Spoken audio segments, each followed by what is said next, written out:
원자재를 수입해서 제품을 가공해서 수출하는 이런 데는 상당한 애로가 있을 것 같고, 오히려 그거와 상관없는 게임 아니면 문화 컨텐츠,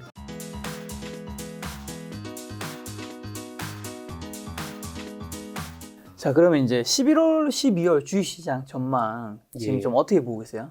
전망이 제일 힘들어요. 네네. 왜냐하면 저도 옛날에 주식을 처음 해서 네. 하룻강아지 법무섭인지 모르던 시절에는 네. 시황을 예측을 하고 맞추면 막 약간 좀 어깨 올라가고 그 약간 건방을 떨던 시절이 있었는데 지나고 나서 돌아보니까 네. 그냥 운이 좋아서 맞춘 것뿐이고 시황은 정말 예측하기가 힘들더라고요. 다만 제가 뭐 코스피 지수가 어떻게 될 거다, 뭐 바닥이 어디까지 갈 거다 이렇게는 말씀드릴 수 없고, 저는 지수보다는 개인이 투자하는 입장에서 돈의 흐름에 대해서 좀 보거든요. 그러니까 예를 들면 네. 하반기로 들어오면서 신용대출이나 아니면 은행에서 대출하는 부분들이 조금씩 어려워지고, 뭐 DSR, DTR 이런 얘기 나오면서 한도도 줄어들고, 어찌됐든 개인이 빚을 내는 게 심리적으로 위축될 수밖에 없고 네.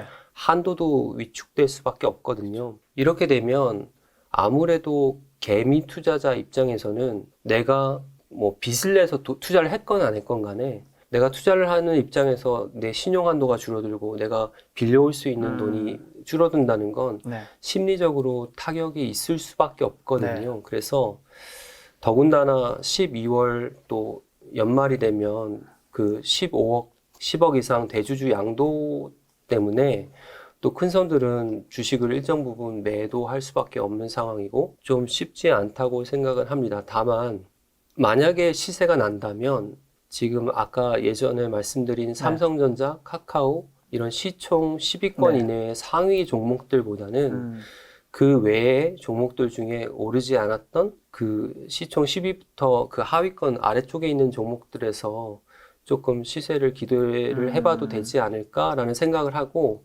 섹터는 아무래도 지금 유망 섹터는 아무래도 지금 자동차는 반도체 이슈나 아니면 부품이 모자라서 원자재가 모자라서 많은 어려움을 겪고 있기 때문에 이런 원자재를 수입해서 어떤 제품을 생산하거나 제품을 가공해서 수출하는 이런 데는 상당한 애로가 있을 것 같고, 오히려 그거와 상관없는 게임 아니면 문화 컨텐츠, 뭐 엔터테인먼트 이쪽을 조금 유망하게 더 보고는 있습니다.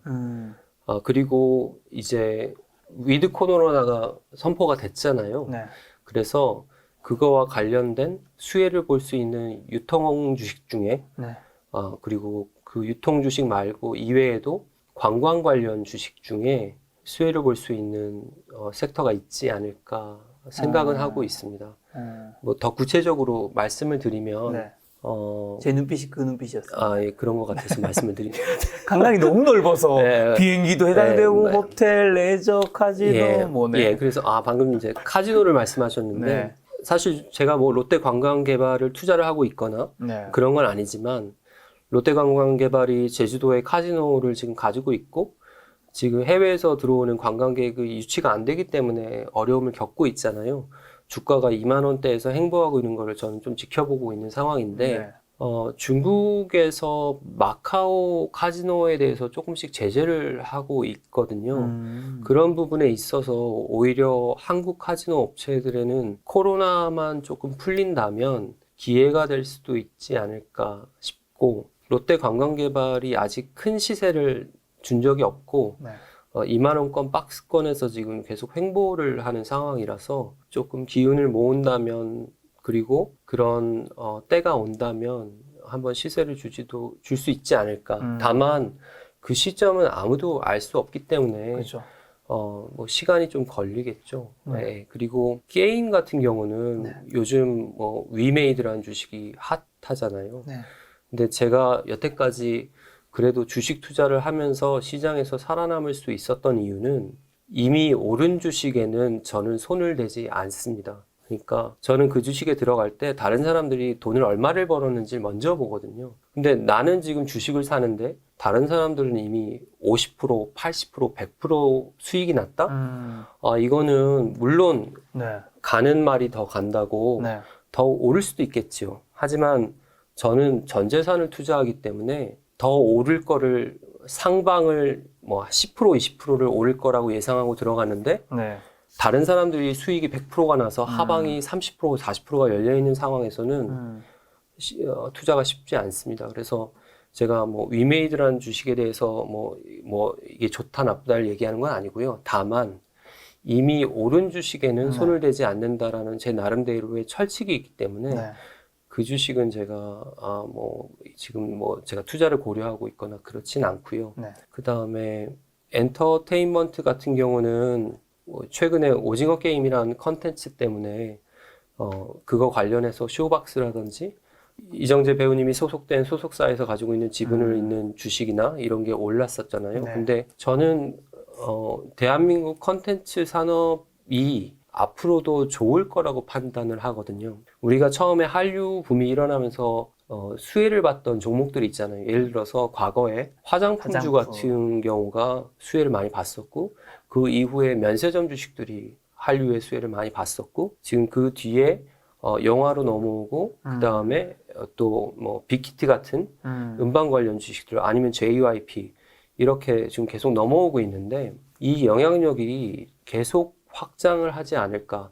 그리고 확장을 한다면 다른 산업으로 어떻게 파급이 될까에 대해서 저 나름대로도 좀 공부를 하고 있고 예의주시하는 중입니다. 그러면 좀 더 구체적으로서 혹시 뭐 유망 종목 어차피 한 종목밖에 투자를 안 하시는 분이니까 예. 혹시 그 종목에 대해 약간의 힌트를 줄 수 있는 것들이 있는지 그 다음에 다른 이제 가지고 있지 않은 종목 중에서 좀 좋게 보시는 거 예, 어떤 게 있을까요?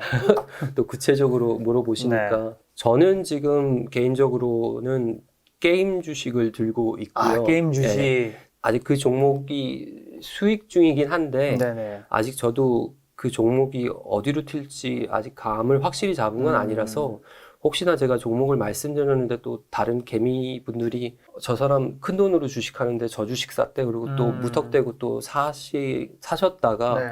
혹시라도 저도 인간이기 때문에 틀릴 수도 있고 그렇죠, 그렇죠. 또 상황이 바뀌어서 제가 손절을 하거나 아니면 그렇죠. 익절을 그냥 하고 나오는 상황이 있을 수도 네. 있잖아요. 그렇기 때문에 상당히 조심스러운데 제가 지금 현금으로는 한 13억, 14억 정도 그리고 신용까지 하면 한 토탈 한 30억 정도를 투자하고 있는 주식이 있는데 네네. 그 주식이 뭔지는 제가 책에는 서술을 해놨는데 네. 지금 저도 이 종목이 저도 어떤 종목을 살 때는 가능성이 있다고 생각해서 사는 거잖아요. 그렇죠, 그렇죠. 다만 저도 인간이기 때문에 그 종목이 언제 어떻게 어떤 모습으로 정확하게 올라갈지는 저도 예측할 수 없는 영역이거든요. 그래서 일단 게임 주식 중에 크게 오르지 않은 주식이지만 앞으로 괜찮을 것 같다고 생각하는 주식이 하나 있어서 거기에 지금 집중 투자 중이고 네. 그래서 투자한 지는 지금 한 달 반 정도 됐는데 저 나름대로는 지금 그래도 한 2억 이상 수익이 난 상황이고요. 네.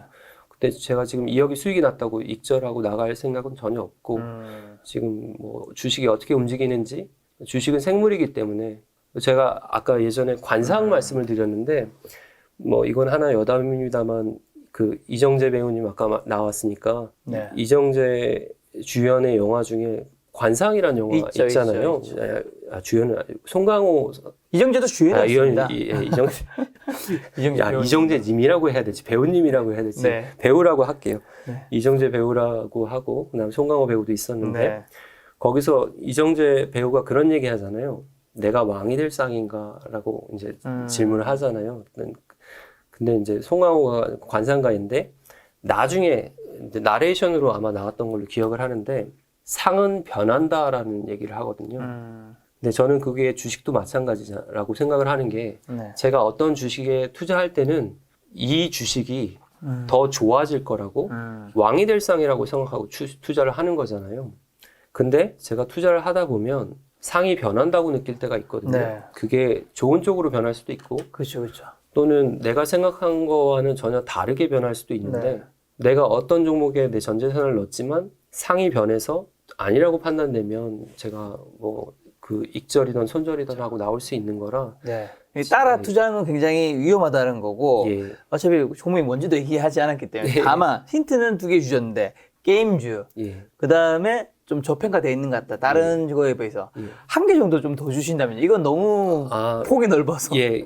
20곡에까지 가지 않겠습니다. 3곡에만 갈게요. 자, 마지막 세 번째 힌트. 시총이 큰 주식입니다. 네.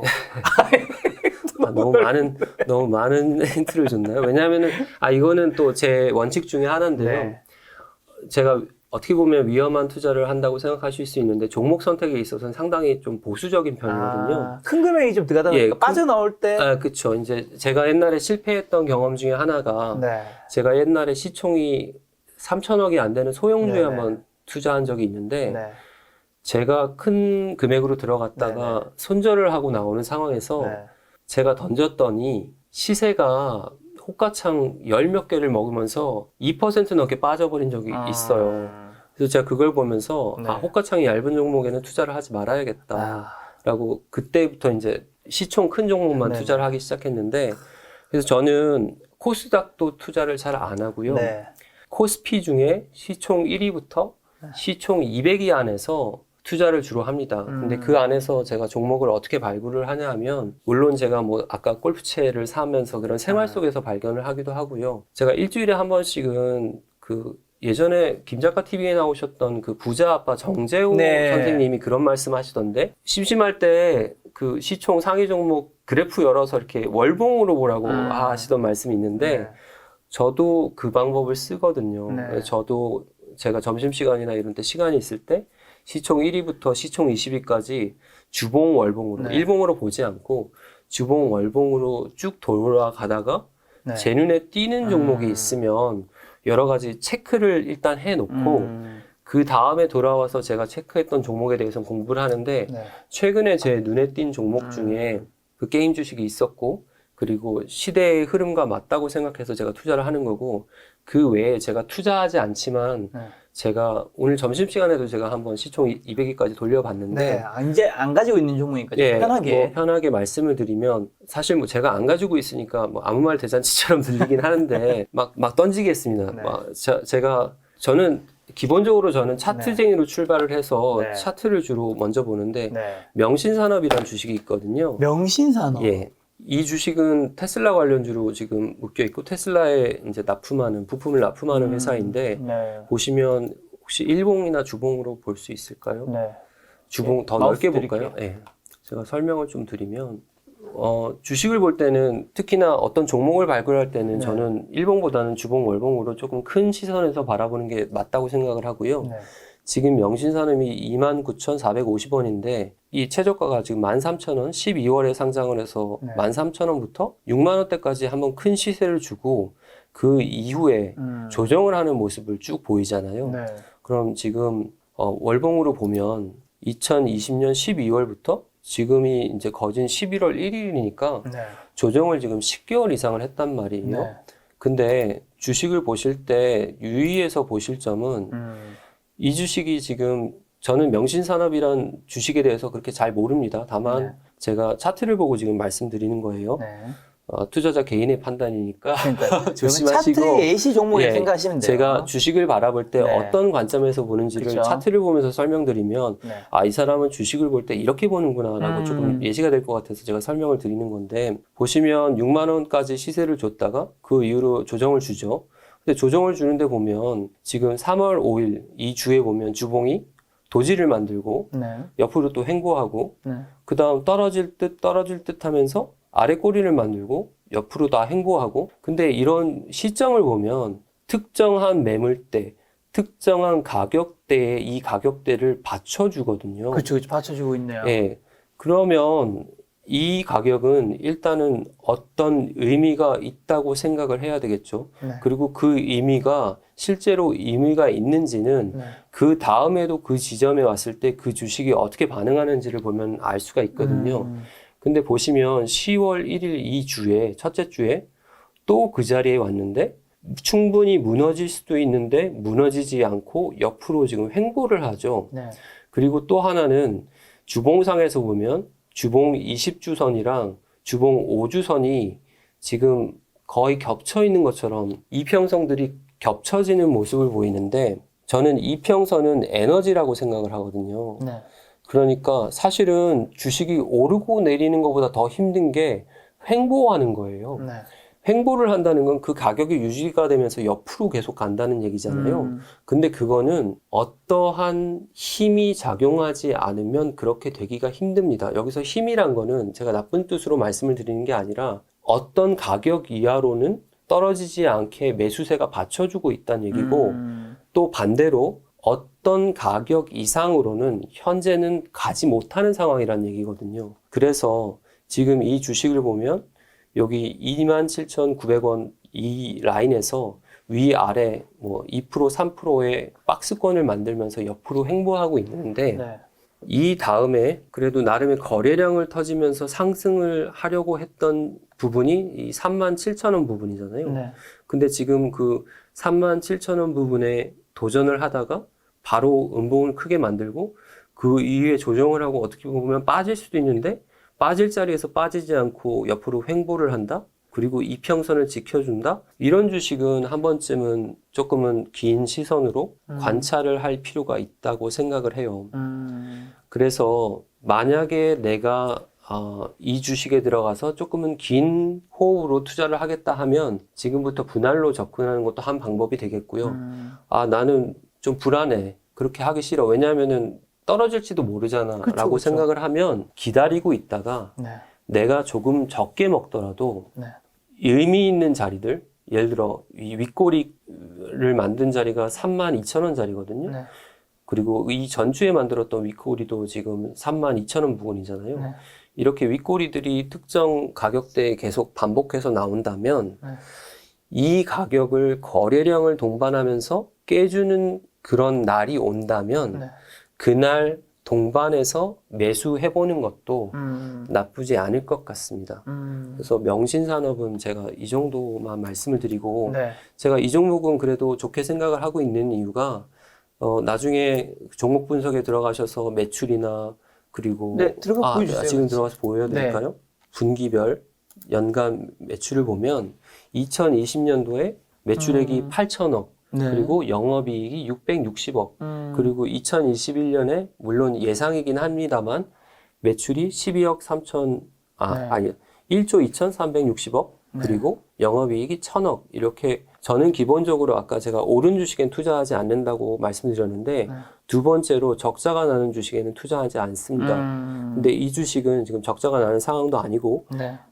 매출도 늘고 있고 영업이익도 늘고 있기 때문에 적자가 나는 회사에 투자하면 잘못하면은 크게 물리거나 네. 크게 손해를 보는 상황이 있을 수 네. 있는데 이렇게 성장하는 기업이라면 물론 시세에 오르고 내림에 따라 손해를 네. 볼 수 있겠지만 아주 큰 손해는 보지 않을 거라는 안전장치라고 저는 생각하거든요. 오르지 않았고 영업이익과 매출은 늘어나고 있기 때문에 떨어져도 뭐 크게 떨어질 것 같지는 크게 않다. 떨어지진 않는다. 이런 마음이 좀 있는 것 같네요. 그래서 주식은 크게 버는 것도 중요하지만 제가 아까 여러 번 강조해서 말씀드렸듯이 잃을 때 작게 잃어야 되거든요. 네. 근데 엄청난 시세를 주는데 영업이익도 없고 적자 투성이다? 그런 종목은 잘못하면 한 번에 거래 정지가 되거나 뭐 이런 위험이 있을 수 있기 때문에 저는 그런 투자는 하지 않습니다. 네.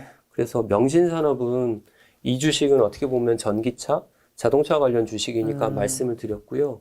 그 다음에 유통주 주식에서는 제가 좋아하는 종목은 그리고 유심히 보는 종목은 신세계 인터내셔널이라는 회사입니다. 이 주식은 제가 예전에도 투자를 했던 주식이죠. 그리고 제가 잘 알고 계시겠네요. 뭐 잘 알고 이 주식이 어떻게 움직이는지도 잘 알고 있는 주식입니다.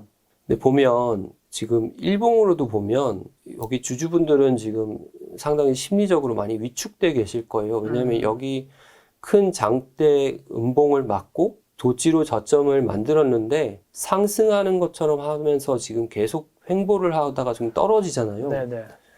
그래서 지금 약간 이 지점, 그러니까 최저점이 16,250원이었는데 여기를 지지하느냐 마느냐 지금 좀 그 아리송하고 관건이죠. 관건인 되게 중요한 순간에 와 있는 네. 주식이거든요. 여기 투자하고 계신 분들은 지금 최고 23만 8천 원에서 주가가 이렇게 밀리고 있으니까 네.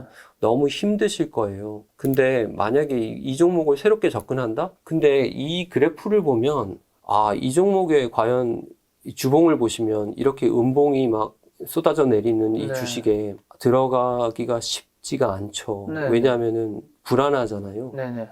근데 신세계 인터내셔널이라는 회사는 신세계 백화점에서 만든 자회사로서 네. 주로 의류를 많이 다루고요. 주로 수입 브랜드, 고가 브랜드의 의류와 그리고 연작이라는 화장품을 만드는 회사입니다. 제가 신세계 인터내셔널에 투자를 했기 때문에 저 개인적으로도 화장품은 연작도 쓰고 있고 제가 아무래도 투자했기 때문에 그런 제품들을 주로 많이 쓰기 있는데 네. 제품도 아주 좋거든요. 그래서 제가 쓰고 있는데 월봉에서 보시면 이 밑에 올라오고 있는 장기 이평선 60 월봉 이평선들이 네. 지금 받쳐주고 있는 상황이죠. 네. 과거의 기록을 보면 주식을 볼 때 62평선이 올라오고 있다면 그리고 과거에 2020년 8월에 이 정확하게 62평선을 지지해주면서 다시 반등하고 올라가잖아요. 네. 근데 지금 다시 그 자리로 왔단 말이에요. 그리고 주봉상에서 하나 눈여겨보실 점은 거래량이 떨어지는 주식에서 거래량이 어떻게 터졌는지 언제 터졌는지를 유심히 보셔야 됩니다. 거래량이 중요한 이유는 떨어지는 주식에서 여기 큰 하락 바닥이 한번 나왔는데 네. 이게 바닥인지 아닌지는 아직 알 수 없잖아요. 지금도 조정하고 있으니까.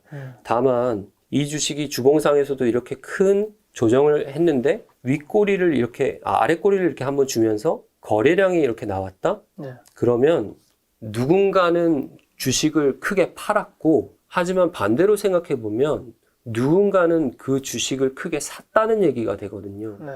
그러면 이런 주식을 접근할 때는 이렇게 하락하는 주식에서 거래량이 터지면 그 다음 주에 곧바로 들어가서 승부를 보는 게 아니라 어느 정도 시점이 지난 후에 조정을 거치고 난 다음에 상승을 주로 합니다. 그래서 지금 주봉에서 보면 이 거래량이 터진 이후에 거의 한 달 정도, 3주 이상도 하락 횡보를 했죠. 그리고 일봉으로 보면 양봉을 주고 큰 장대 양봉을 주고 그 이후에 상승할 것처럼 하다가 지금 하락을 주는 거죠. 근데 이런 움직임들은 어떤 경우에 나타나냐 하면 그러니까 하락하던 주식이 이렇게 상승으로 반전을 하면 이거를 보고 따라 들어오는 개미들이 있을 거 아니에요. 왜냐하면 이 주식이 워낙에 좋은 주식이기 때문에 관심 종목으로 눈여겨 지켜보던 개미들이 있을 거고 그 다음에 추매를 하려고 기다렸던 개미들도 반등이구나 라고 판단을 하고 이 장대 양봉 어딘가에서 추매를 시작해서 이 상승하는 구간에서 어쩌면 이 장대 음봉의 상단을 깨고 올라가겠구나 라고 생각하고 자기가 쓸 수 있는 한도 내에서 베팅을 했을 거란 말이죠. 네. 근데 거기서 올려주면 누가 좋겠어요? 개미가 좋겠죠. 새로 들어온 개미들. 네. 근데 큰 손들의 특성은 개미와 함께 먹는 걸 극도로 싫어합니다. 왜냐하면 여기서 올려버리면 개미들은 그 위에 구간에서 던질 거거든요. 네. 그러면은 주식을 올려야 되는데 누군가 계속 주식을 던져대면 세력들도 자원이 무한한 게 아니기 때문에 자기 돈으로 그거를 받아가면서 올려야 되니까 돈이 더 들거든요. 네. 그래서 이런 경우에 한 번에 올리지 않고 장대 양봉 이후에 횡보나 하락을 통해서 신용이나 새로 들어온 개미들 물량을 정리를 하고 그 다음에 거래량을 줄인 다음에 반동을 걸어서 올라가는 경우가 대부분이거든요. 그래서 신세계 인터내셔널이라는 주식에서 여러분들이 한 두 가지 정도 유의하실 점은 하나는 과연 지금 위드 코로나가 되면서 이 주식이, 이 산업이 수혜를 받을 것이냐를 하나 생각해야 되고요. 두 번째로는 이 주식이 지금 이렇게 일봉상에서 횡보를 하고 있는데 첫 번째, 저점을 지켜줄 것이냐. 두 번째, 이렇게 하락하다가 거래량이 최저를 찍은 이후에 상승으로 반전을 할 것이냐. 그래서 저라면 이 종목에 투자할 때 승부를 어떻게 볼 거냐 하면 본인이 보수적이라고 판단하시는 분들은 5일선이 21선까지를 거래량을 동반하면서 뚫을 때까지 기다리셨다가 그때 사시면 되고요. 그렇지 않고 나는 약간 좀 리스크를 테이킹하는 편이다라고 생각을 하시면 지금부터 분할로 들어가서 상승을 하는지 아니면 이 저점을 지켜보는지 주의하시면서 투자를 하면 좋지 않을까. 단 여러분들이 하락하는 종목에 투자할 때는 한 가지 정말 철칙처럼 지켜야 될 게 있는데, 종목을 살 때는 내가 돈 벌 생각을 하지 말고 내가 이 종목에 들어갔을 때 얼마까지 손해를 보겠다는 네. 그 라인을 정하고 들어가셔야 됩니다. 네. 그러니까 저는 어떤 주식을 살 때 나는 뭐 1억을 벌 거야, 3억을 벌 거야 이렇게 정하고 들어가지 않거든요. 네.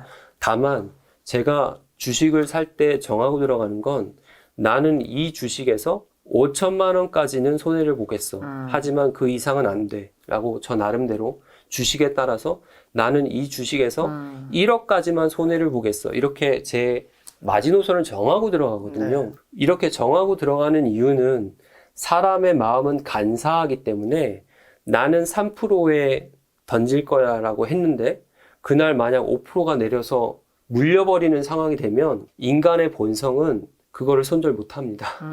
왜냐하면 하루만 기다리면 반등할 수도 있지 않을까? 그렇죠, 그렇죠. 그러다가 물리기 시작하는 거거든요. 누가 처음부터 물리겠어요? 나는 3%가 손절 라인인데 3.5%가 빠졌네? 그럼 0.5%잖아요. 내일 1%만 오르면 되는데? 근데 그 다음날 2%가 빠지고 그 다음날 3%가 빠지면서 이제 크게 물리기 시작하는 거거든요. 그렇기 때문에 어떤 주식에 투자할 때는 내가 벌 생각을 먼저 하시지 마시고 네. 내가 들어가면서 얼마까지만 잃겠다는 마지노선을 먼저 정하고 들어가시는 게 리스크를 관리하는 노하우, 방법이라고 생각을 합니다. 네. 그래서 유통에서는 제가 신세계 인터내셔널을 말씀을 드렸고 네. 아까 제가 롯데 관광개발을 말씀을 드렸는데 네. 차트를 한번 보면 기본적으로 롯데 관광개발은 지금 아까 제가 차트에서 박스권에 있다고 그냥 말로만 설명을 드렸었는데 주봉으로 보면 코로나 이후에 6,800원부터 계속 상승을 해서 꾸준히 상승을 하고 있죠. 그래서 장기 이평선들이 지금 정배열이라고 흔히들 표현을 하잖아요. 정배열이라는 거는 그래도 주식이 시세가 꾸준하게 상승한다는 얘기거든요.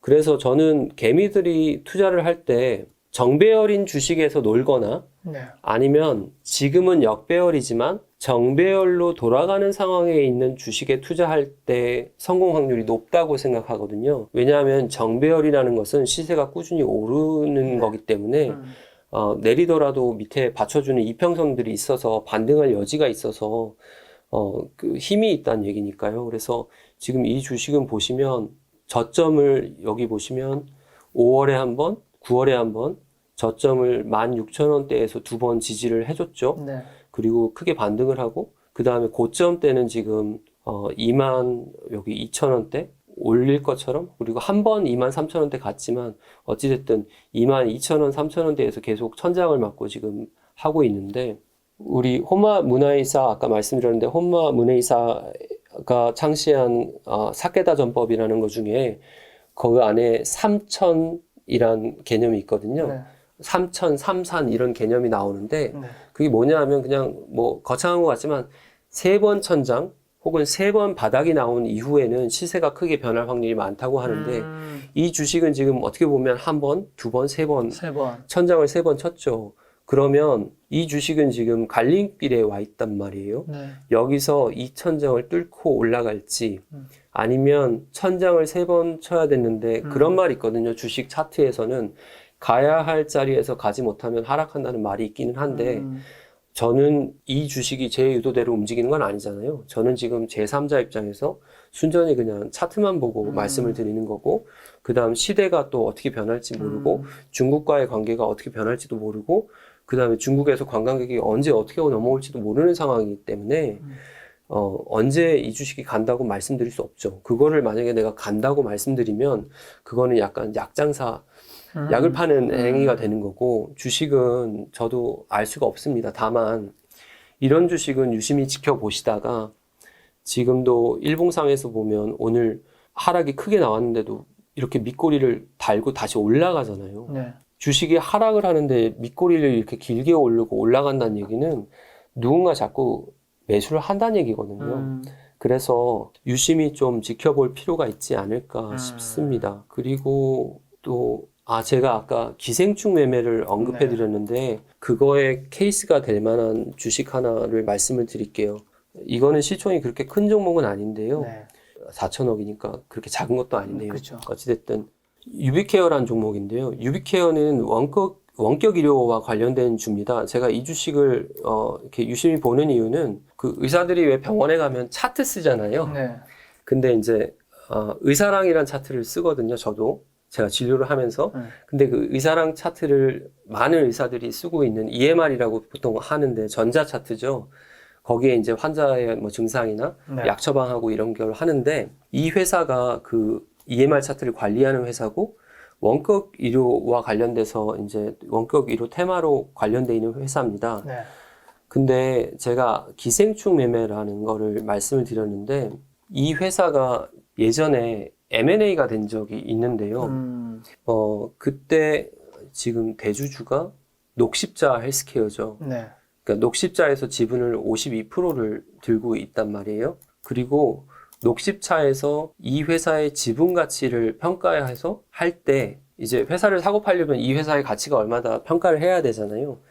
근데 제가 알기로는 대략 5천억 정도로 평가한 걸로 알고 있어요. 그러니까 제가 아까 기생충 매매를 말씀드리면서 내가 손해보면 큰 손이나 세력들도 같이 손해가 보는 상황이어야 내가 크게 손해를 안 본다고 말씀을 드렸잖아요. 왜냐하면 주가가 지금 시총이 4,400억인데, 4,200억인데 이거보다 더 빠질 경우에는 사실은 이 회사를 인수한 사람들도 손해를 보는 상황이잖아요. 그래서 지금 코로나로 인해서 그전에는 허용되지 않던 원격 의료가 허용이 되고 그 다음에 헬스케어가 앞으로도 유망 산업으로 대두가 되는 상황에서 원격 의료에 있어서 그 이제 대표적인 주식을 몇 개 꼽으라면 그 안에 들어가는 회사거든요. 그래서 저라면 이런 주식은 장기적인 안목으로 좀 지켜보고 그 다음에 그 제가 아까 말씀드렸던 기생충 매매의 그 범주에도 그런 들어갈 수 있는 주식이기 때문에 잘 보시면 좋을 것 같고, 다만 여기 2021년 10월에 한번 크게 하락을 했다가 지금 반등을 하는 상황이잖아요. 그러면 지금 7,000원에서부터 8,000원까지 어떻게 보면 조정 없이 한번 올라왔기 때문에 추가적인 조정이 있을 수도 있다. 그리고 이 자리를 다시 깨고 바닥을 내려간다면 그거는 좀 문제가 있지 않나? 라고 생각을 할 수도 있어요. 그래서 만약에 제가 이 종목에 투자한다면 여기 크게 하락했는데 밑거리가 나왔던 이 부분을 지지점으로 생각하고 그러니까 예를 들어서 그 부분을 손절 라인으로 잡거나 그런 식으로 접근해서 하면 괜찮지 않을까라는 생각을 합니다. 제가 사실은 오늘 방송을 준비하면서 종목은 피해가야지. 디테일하게 얘기하고 계시네. 종목은 피해가야지. 왜냐하면은 종목에 대해서는 사실 조심스럽거든요. 그쵸. 왜냐하면은 이 주식에 투자하시는 분들도 있을 거고 혹시 제가 막 입을 또 함부로 놀렸다가 세력들이 이 방송을 보거나 아니면 큰 손들이 이 방송을 보고 아니 저 녀석이 저렇게 언급을 한단 말이야? 그럼 횡보시켜야지 이러고 또 생뚱맞게 피해를 보실 수도 있어서 엄청 조심스러워서 제가 사실 운전하고 병원에서 여기까지 오면서 김 작가님이 종목을 물어보면 어떻게 피할까? 섹터만 얘기하고 넘어갈까?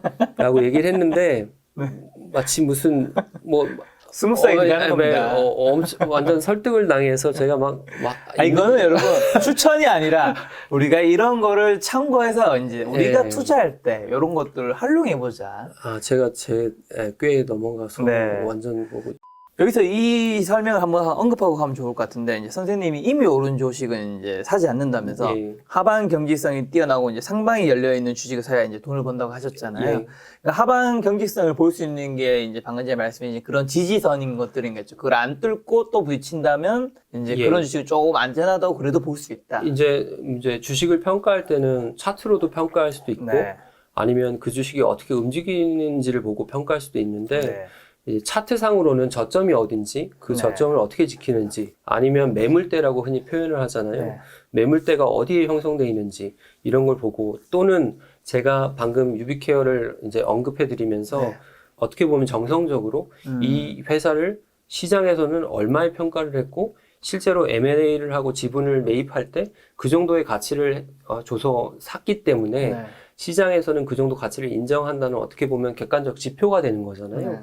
그런 게 있을 때는 이 주식의 시총이 어느 정도 이하로는 가지 않겠구나라고 이제 판단을 하는 거죠. 제가 또 하나 갑자기 생각이 나서 말씀을 드리는데 개미 투자자분들은 저도 개미지만 네. 주식을 바라볼 때 자꾸 가격을 보려고 하시는 경향이 있어요. 네네네. 근데 주식을 어느 정도 보고 투자를 하다 보면 가격보다 시총을 보기 시작하거든요. 네네. 시총이 왜 중요하냐 하면 네. 가격이 얼마냐, 여기서 10%, 20% 오르느냐는 그냥 시세의 오르내림이잖아요. 네. 근데 큰 손들은 그거를 가격으로 보지 않고 이 주식이 시총이 얼마까지 갈 수 있느냐의 확장성을 보거든요. 그래서 주식을 크게 하시는 분들은 내가 지금 이 주식에 투자하는데 가격이 10,000원인데 뭐 50,000원이 갈 거야 이게 아니라 네네. 지금 시총이 예를 들어서 1조인데 이 주식은 이렇게 매출이 올라가고 영업이익이 올라가고 있고 시장 상황이 좋아지니까 내 생각에는 2조까지는 충분히 갈 것 같아. 뭐 이런 식으로 판단을 하시거든요. 그리고 제 예를 들어보면 제가 SK 바이오사이언스를 그 매도하기 전에 스스로 이제 정리했던 그 이렇게 메모장이 있는데 네. 제가 오늘 가방에도 아마 가져왔던 걸로 기억을 네. 하는데 거기에 보면 제가 제 스스로 제가 무슨 애널리스트도 아니면서 저는 어떤 주식을 살 때 지금 현재 시총이 얼마인지 그리고 만약에 이 주식을 내가 애널리스트로서 평가를 할 때 시총이 얼마까지 내년에 가고 내후년에는 얼마까지 가겠다는 예측을 그 나름대로 하고 들어가거든요. 네네. 그래서 저는 지금 SK 바이오사이언스 시총이 정확하게 오늘자로 17조잖아요. 17조 8천억. 근데 저는 제가 투자를 할 때 이 주식이 제가 아마 한 15조 아래일 때부터 투자를 시작했던 것 같은데 만약에 국산 코로나 백신이 임상 3상에 들어가서 시세가 폭발한다면 적어도 25조의 가치는 있을 거라고 저 나름대로 예상을 했고 제가 실제로 매도를 했을 때도 아마 25조 이상의 시총이 나왔던 시점이거든요. 근데 그 25조, 27조라는 그게 왜 중요하냐면 SK 바이오사이언스의 지금 시가총액이 코스피 23이란 말이죠. 네. 근데 28조가 넘어가면 시가총액 10위를 넘어버려요. 그렇죠. 예, 예. 지금 시가총액 10위에 있는 주식들이 대략 대략 28조에서 30조 정도 되는 걸로 저는 알고 있는데 저는 이 시가총액 1위부터 200위까지 이거를 유심히 보는 편인데요. 네. 여기 보시면 여기 오른편에 시가총액이 나오잖아요. 근데 삼성전자가 426조 이렇게 나오고 그 다음에 이제 시가총액 9위, 10위에 보면 현대차가 44조, 기아차가 34조, 그 다음 바로 다음이 이제 11등인데 30조부터 이제 줄을 쓰잖아요. 네. 근데 만약에 SK 바이오사이언스가 28조를 넘어가면 현대모비스, 셀트리온, 카카오뱅크, 기아차를 위협하는 수준까지 가거든요. 근데 그러면 밸류에이션 측면으로 봤을 때 조금 과한 면이 있거든요. 그래서 우리가 주식을 볼 때 그 주식이 우리는 그 주식의 정확한 가치가 얼마가 될지는 알지 못하잖아요. 다만 그 주식이 지금 시가총액 20인데 만약에 이 주식이 30조가 넘어갔을 경우는 현대모비스를 넘어간다? 그거는 좀 상당히 예외적인 케이스가 아닌 이상은 힘들거든요. 그렇기 때문에 제가 매도하는 그 기준에서도 시가총액 기준이 항상 있거든요. 네. 그래서 개미 여자분들이 투자를 하실 때 네. 가격만 보지 마시고 네. 내가 투자하는 주식이 시가총액이 현재 얼마인지 네. 그리고 내가 투자하는 주식과 비슷한 주식들이 현재 시가총액이 얼마인지 시장에서 어떻게 평가하는지를 보시면 우리가 흔히 주식이 큰 시세를 내면 이격이 벌어진다고 평가하잖아요. 네네. 얘기를 하는데 너무 자기 자리에서 이격이 너무 크게 벌어지면 그 주식은 조정을 받고 자기 자리로 돌아갈 수밖에 없습니다. 그래서 시총도 조금 유심히 살펴보셨으면 합니다. 자, 그럼 선생님은 향후 증시 좀 뭐 상승 및 하락할 수 있는 신호가 뭐 어떤 걸 좀 보고 계신지 궁금하고요. 막 그런 게 만약에 없다면 어쨌든 증시는 좀 위를 보고 계세요? 아래를 좀 보고 계신가요? 저는 지금 오히려 뭐 코스피가 상승하냐 하락하냐보다는 네. 지금 세상이 어떻게 변하는지를 더 예의주시하고 있는데요. 예를 들어 지금 각국에서 코로나 백신 접종률이 70%를 넘어가고 네. 방역을 하고 있는데 사람들을 계속 가둬둘 수는 없으니까 그렇죠. 위드 코로나를 선언하고 다 바깥으로 나오고 있단 말이죠. 네. 또 가을이 오고 겨울이 오고 날씨가 추워지면 사실은 감염성 질병들은 더 유행할 수밖에 없는 상황이거든요. 네. 그래서 저는 위드 코로나를 선언을 했는데 혹시나 다시 확진자가 폭증하는 상황이거나 의료 체계에 부담이 오는 상황이 오면 그때는 어떻게 할 건가? 다시 봉쇄를 할 건가? 네. 아니면 뭐 그냥 계속 갈 건가? 이거에 대해서 좀 유의 깊게 보고 있고, 만약에 봉쇄를 한다면 또 경제에도 타격이 있을 수밖에 없기 그렇죠. 때문에 보고 있고, 그 다음에 미국 경제가 뭐 최근에 한 1, 2주 조정을 했지만 다시 전고점까지 갔단 말이죠. 그렇죠. 물론 실적이 받쳐주니까 그렇게 가는 거지만 또 반대로 저희 주식들은, 우리나라 주식들은 또 하락 횡보하고 맞아요. 올라가지 못하고 있고, 그래서 코스피가 어떻게 된다 뭐 이런 것보다는 미국, 중국 그리고 그다음 코로나 상황이 네. 어떻게 되는지만 예의 주시하면서 보고 있습니다. 야, 그러면 남은 11월, 12월 주식 투자 좀 어떤 전략과 좀 개인 투자는 좀 어떻게 대응하면 좋을까요? 지금 또 개인 투자자이시니까. 이제 전략을 나름 작전을 짜잖아요. 네. 모든 개미들도 이제 네. 막 작전 타임 모든 네, 뭐 투자자는 앞으로는 그렇게 어떻게 해야죠. 해야지 하고 작전을 짜잖아요. 네. 저 나름대로는 아무래도 12월 말일에 대주주 양도세가 확정이 되기 때문에 그때는 피하려고 하는 큰 손들이 많거든요. 네. 그러면 매수세가 아무래도 좀 작을 수밖에 없는데 네. 다만 그거를 모두가 알고 있단 말이죠. 네. 그리고 그거를 큰 손들도 알고 있고, 그렇죠. 큰 손들은 어차피 대주주기 때문에 주식을 정리하고 말고가 없습니다. 네. 왜냐면 그냥 가져가는 거잖아요. 그래서 작년에도 보면 작년에 하반기에 큰 시세를 냈던 LG전자 같은 경우에 제 기억에 그 9만 원에서 10만 원대 뚫고 11만 원까지 가는 그 구간이 네. 딱 12월 26일, 27일, 28일 그때 걸쳐 있던 걸로 저는 기억을 하거든요. 여기가 12월 22일 그리고 크리스마스 이브 23일부터 이제 큰 상승을 하기 시작했단 말이죠. 네. 그러면은 어찌 보면 작년에 개미들도 연말이라 대주주 양도세 때문에 시장이 약할 것이다 판단하고 일정 물량 정리를 했던 시절이었는데 어떻게 보면 허를 찔린 거잖아요.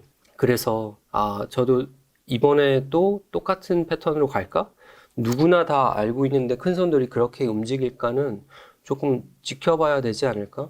그래서 그것 때문에 막 겁을 먹고 주식을 먼저 판다? 그건 아닌 것 같습니다. 제가 주식을 하면서 느끼는 점은 앞에 어떤 악재가 있거나 네. 아니면 장애가 예상이 되잖아요. 그러면은 개미들은 저도 그랬고 네. 질에 겁을 먹고 먼저 던지거든요. 네. 근데 사실은 그럴 필요가 없는 것 같고 네. 제가 최근에 하나 느낀 점은 기한이 있는 싸움에서는 기한까지는 한번 끌고 가봐라는 얘기를 하는데 만약에 정말 뭐 12월 뭐 26일 이렇게 됐는데 네. 막 너무 뭐 폭락이 심하다거나 그러면 모르겠지만 그게 아니라면 네. 뭐 일정 부분 감내를 하더라도 뭐 그거 대주주 양도세 때문에 무서워서 주식을 미리 판다? 이건 좀 아닌 것 같습니다. 또 세상이 어떻게 변할지 모르니까요. 그렇죠.